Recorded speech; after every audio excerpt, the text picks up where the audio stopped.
देख रहे हैं तुलजापुरनामा न्यूज।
तीन विषय आहेत। पहिला विषय म्हणजे काय की तुम्ही जे म्हणताय तसं नुकसान जे खूप मोठ्या प्रमाणात झालं।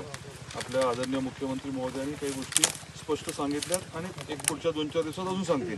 महाजन साहेब स्वतः इथे आले, भूम परांड्यामध्ये त्यांनी सगळं बघितलंय आणि तुम्ही जे म्हणताय आपण 3 पद्धतीने मदत करायची म्हणताय। पहिलं म्हणजे हे जे 8-8.5 हजार आहे त्याच्यात नक्की फरक पडेल, ते वाढेल। ते काय असते? मदत आहे, अनुदान आहे, हा एक भाग आहे। आपली नुकसान भरपाई कशातनं मिळते? पीक विम्यात। पीक विमा आता एकदम सोपं ठेवलंय। पीक कापणी प्रयोग करणार आहेत, एका मंडळात एका पिकाचे 12 आणि ह्याच्यात काय शून्यच येईल ना। सगळं यंत्रणा मदत करेल आणि खरी मदत आपल्याला जी मिळणार आहे, पैसे मिळणार आहेत ते विम्याच्या नुकसान भरपाईमधून मिळणार आहेत। काळजी करू नका, जमीन खरडून ज्यांची गेली आहे त्याचे पंचनामे वेगळे करा। पदाधिकारी, अधिकारी, लोकप्रतिनिधी आणि उपस्थित सर्व शेतकरी, गावकरी, भगिनी आणि बहिणींनो, अतिशय मोठी अतिवृष्टी आपल्या महाराष्ट्रामध्ये आणि विशेषतः मराठवाड्याच्या भागामध्ये झाली। लातूर जिल्हा असेल, धाराशिव जिल्हा असेल, बीड जिल्हा असेल, या ठिकाणी अक्षरशः ढगफुटी सदृश पाऊस झाला आणि त्यामुळे विशेषतः आपल्या नद्यांना पूर आला। त्याचं पाणी आसपासच्या शेतीमध्ये शिरलं, पिकांचं नुकसान झालं, जमीन खरडून गेली, गावामध्ये पाणी शिरलं, लोकांचं घरातलं धान्य, त्या ठिकाणी घरातल्या वस्तू याचं नुकसान झालं, बऱ्याच ठिकाणी व्यापाऱ्यांचं देखील नुकसान झालं। आणि म्हणूनच आज या ठिकाणी मी आलो आहे। खरं म्हणजे यापूर्वी याच गावामध्ये मी 7 वर्षापूर्वी जलयुक्त शिवारचं काम बघण्याकरता आलो होतो आणि अतिशय चांगलं काम जलयुक्त शिवारचं आपण केलं होतं। त्यावेळी खरं म्हणजे आपल्याला पाणी मिळावं म्हणून आपण काम केलं होतं, पण आता पाणी इतकं अधिक झालंय की यावेळी त्याच्यामुळे मोठं नुकसान आपलं झालंय।